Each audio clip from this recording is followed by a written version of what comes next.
Welcome back. You beautiful detectors of deception. You walking lie detectors wrapped in silence. You patient predators who've been watching, cataloging, documenting every single move they made while they thought you were blind. Welcome back to the moment that changed everything. The moment when two simple words became a nuclear weapon. The instant when "I know" left your lips and their entire world collapsed. Did you see it? Did you see their face drain of color, like someone just unplugged their soul from the simulation? Did you watch their eyes flicker with that ancient fear, that primal terror of being caught, exposed, seen for exactly what they are? Because that's what happened, wasn't it? You didn't raise your voice. You didn't scream or throw things or demand explanations.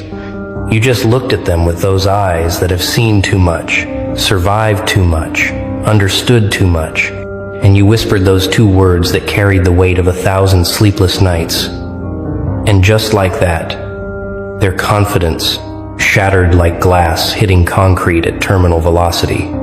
Let's talk about that moment. That beautiful, terrible, irreversible moment when they realized you weren't the fool they thought you were.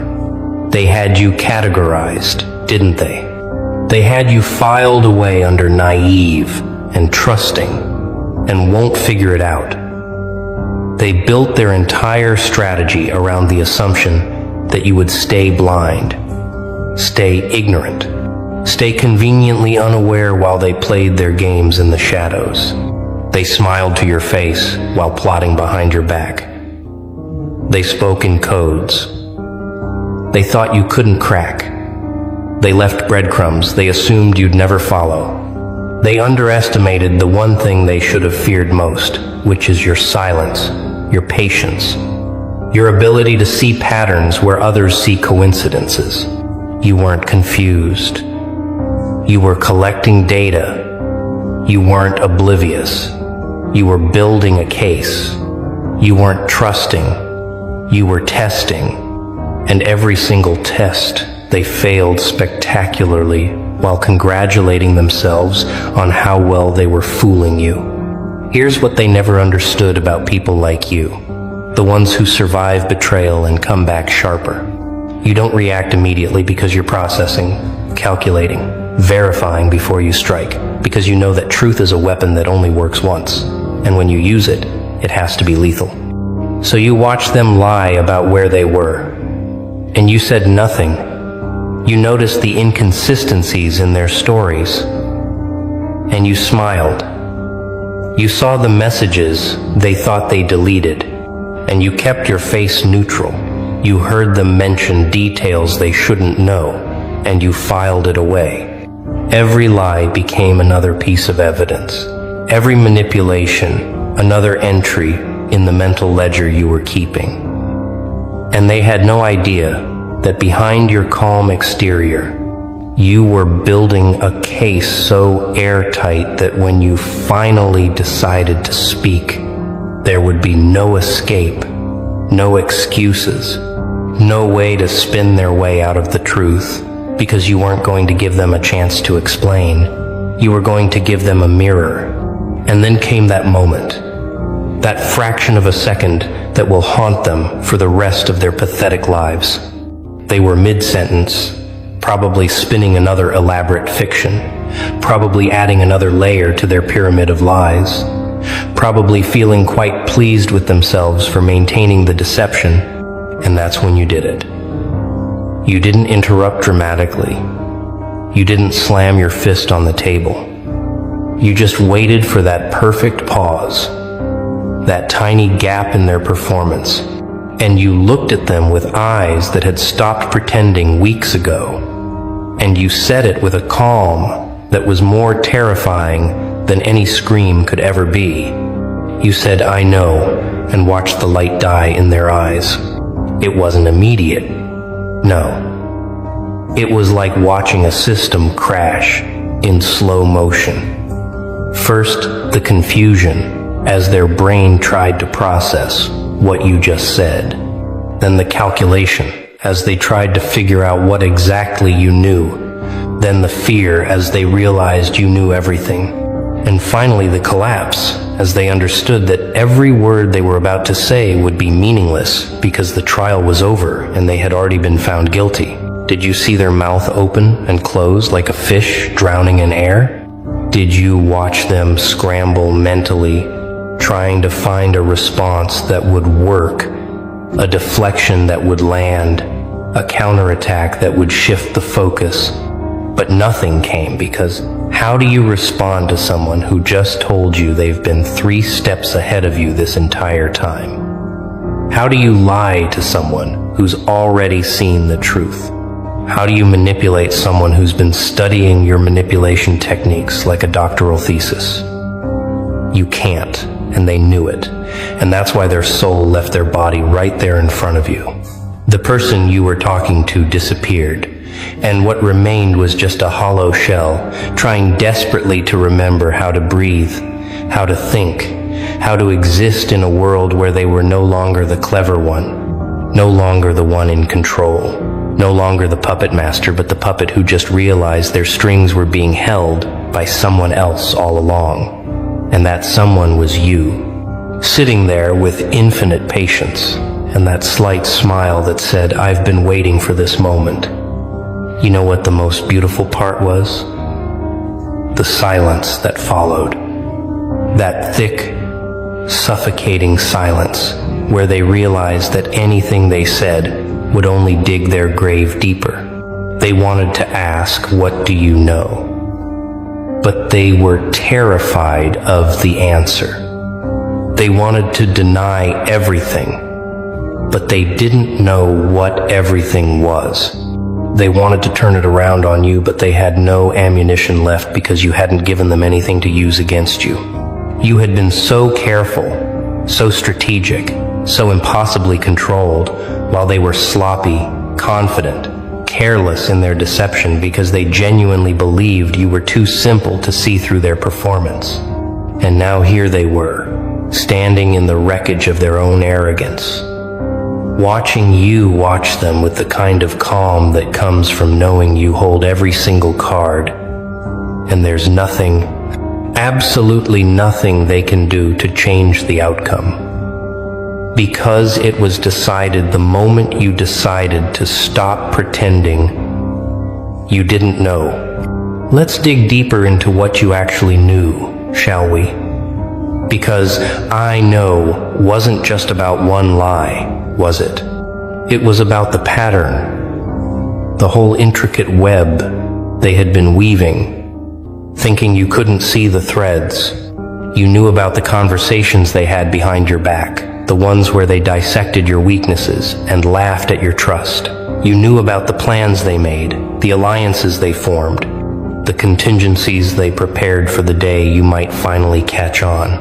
You knew about the other people involved, the accomplices, the witnesses, the ones who knew what was happening and said nothing because they were too cowardly or too complicit to warn you. You knew about the timeline. You could map out exactly when the betrayal started, when it escalated, when they got comfortable enough to stop covering their tracks as carefully. You knew about their motivations, the insecurities and jealousies and petty resentments that drove them to stab you in the back while shaking your hand. And you knew something they didn't, which is that knowledge isn't just power. It's patience weaponized. And you had been patient for so long that when you finally struck, it wasn't an attack, it was an execution. Here's what happens in their mind during those first seconds after you drop that bomb on them. Their brain goes into emergency protocol, scanning through every interaction you've had recently, trying to pinpoint exactly when you figured it out, how much you actually know versus how much you're bluffing, whether there's any possible way to salvage the situation or if they need to immediately shift into damage control mode. They're running calculations faster than any computer, weighing their options, which are all terrible, considering their responses, which are all inadequate, trying to find some angle, some leverage, some way to twist this back in their favor, but there isn't one because you didn't give them one. You waited until you had everything, until every possible escape route was sealed, until there was nowhere to run and nowhere to hide. And only then did you reveal that you knew. And by reveal, I mean you simply acknowledged what you'd known for weeks or months, while they thought they were getting away with it. And that's what makes it so devastating. Not that you found out, but that you knew and let them keep going. Let them bury themselves deeper. Let them add more lies to the pile until the weight of their own deception crushed them. And now we arrive at the moment of truth, the split second where they have to decide how to respond. And let's examine their options, shall we? Option 1 is to deny everything, to look at you with fake confusion and say, "Know what?" as if playing dumb will somehow reset the conversation and give them time to think. But that doesn't work because your face tells them you're done with the games. You're not here to be gaslit. You're not here to be manipulated. You're here to watch them squirm in the truth they created. Option 2 is to admit to something small, to give you a partial truth in hopes that you'll think that's all there is. The classic limited hangout where they confess to a minor transgression, hoping it will satisfy your need for honesty while the bigger lies remain hidden. But they can see in your eyes that you're not buying sample-sized truths. You want the whole shipment. You want everything. And anything less than complete honesty is just another insult to your intelligence, which they've already insulted enough. Option 3 is to attack, to flip the script and make you the bad guy for spying, or not trusting, or being paranoid, to turn your justified knowledge into your character flaw. But that's a desperate move, and they know it won't work because you're too calm, too centered, too clearly in control of this situation to fall for such obvious manipulation. So they stand there, or sit there, or lean there against whatever surface is keeping them upright. And they cycle through these options in microseconds, while their soul continues its exodus from their body. You can see it happening, can't you? The way their posture changes from confident to defensive, the way their voice that was so smooth moments ago now cracks and stutters, the way their hands start moving nervously because their body needs to do something while their mind is busy imploding. They might laugh, that awful, hollow laugh people make when they're trying to act like something serious is actually ridiculous. They might shake their head like you're being absurd. They might even try to touch you, reach out with a hand that you look at with such cold distance that it freezes midair and retreats. And through all of this, through every failed strategy and abandoned tactic, you just sit there with those 2 words hanging in the air like a guillotine blade. And your silence says everything their panic cannot, which is that the trial is over, the verdict is in, and the sentence is whatever you decide it to be because you're the one holding all the power now. Let's talk about what those 2 words actually represent. Because I know isn't just a statement of fact. It's a declaration of war won without a battle fought. It's you telling them that every manipulation they attempted failed. Every lie they told was transparent. Every move they made was predictable. It's you revealing that while they thought they were the player, you were the one writing the game, and the entire time they were performing for an audience that saw through every single scene. It's the sound of their superiority complex shattering. The moment when the person who thought they were so clever, so smooth, so good at deception realizes they were being allowed to dig their own grave, and the person holding the shovel was you all along. I know is the most economical way to destroy someone who's built their entire strategy on your ignorance, because it proves that the foundation they were standing on never existed. They were building castles in the air, and you just revealed that you could see they were levitating on lies this whole time. and now you're done pretending gravity doesn't exist. Here's what makes this moment so absolutely perfect, so cinematically beautiful that if life were a movie, this would be the scene that wins awards. It's not about revenge. Not really. Because revenge implies you're on their level, playing their game, letting them affect you enough to make you react emotionally. No. This is something purer than revenge. This is justice served cold by someone who refused to sink to their level, who chose instead to rise so far above their petty deceptions that you could see the whole landscape of their lies from a perspective they couldn't imagine. You didn't stoop. You didn't scheme. You didn't plot elaborate counter-moves. You simply observed, remembered, verified, and then when the moment was perfect, you spoke 2 words that contained entire paragraphs of evidence they don't even know you have. And the beauty of it is that they'll never know the full extent of what you discovered. They'll spend the rest of their lives wondering how much you actually knew, what you chose not to say, what you decided wasn't even worth mentioning because it was so pathetic compared to everything else. And now we need to address what happens after. Because I know isn't the end of the story. It's the beginning of their hell. They're going to replay this moment 10,000 times in their head, analyzing every word they said, every move they made, trying to figure out where they messed up when you started suspecting how they could have been more careful. They're going to lose sleep wondering if you told anyone else, if there are others who know what they did, if their reputation is being dismantled behind closed doors while they smile and pretend everything is fine. They're going to see you differently now. Not as the person they fooled, but as the person who fooled them into thinking they were fooling you, which is a level of psychological warfare they didn't know existed. Every time they see you after this, even if you never speak about it again, they'll remember this moment. They'll remember the way their stomach dropped when you said those words.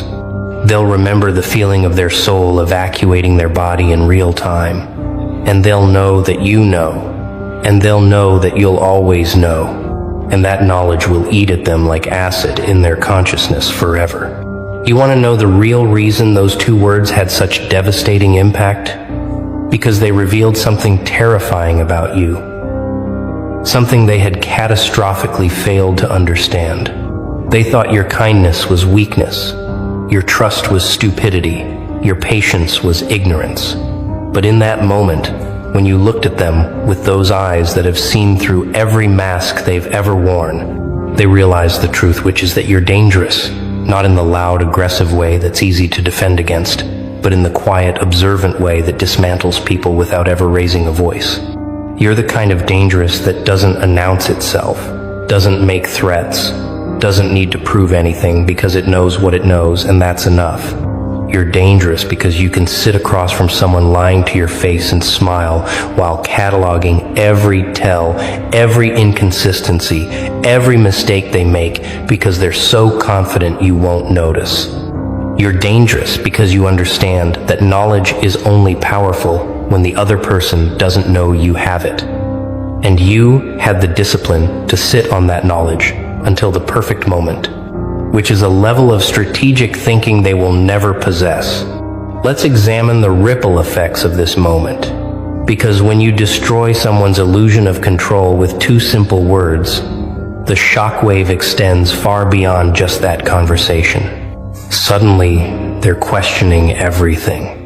Every person they've manipulated, every lie they've told, every scheme they've pulled off, wondering if everyone else knows too, if they've been walking around like an emperor with no clothes while everyone silently judges them. Their confidence, which was always fragile and built on the assumption that they were smarter than everyone else, completely collapses, because if you figured them out, who else has? If you were pretending not to know, who else is pretending? If you've been 3 steps ahead of them, how many others are even further ahead? Their entire worldview has to reorganize around this new information that they're not the clever manipulator they thought they were. They're the transparent amateur everyone's been watching and pitying. And that realization doesn't just hurt their pride, it fundamentally alters their sense of self. Because if you're not the person you thought you were, then who are you? And here's the part they'll never recover from. The wound that won't heal, no matter how much time passes, or how much they try to rationalize it away. They know now that there was a period of time, days, or weeks, or months, when you knew the truth and didn't say anything. When you looked at them and knew they were lying and smiled anyway. When you let them continue their performance, knowing it was a performance. That gap between when you knew and when you told them you knew, that's the space where their ego goes to die, because it means that during all those interactions where they thought they were in control, you were the one in control. Every conversation you had after you figured it out, you were the director.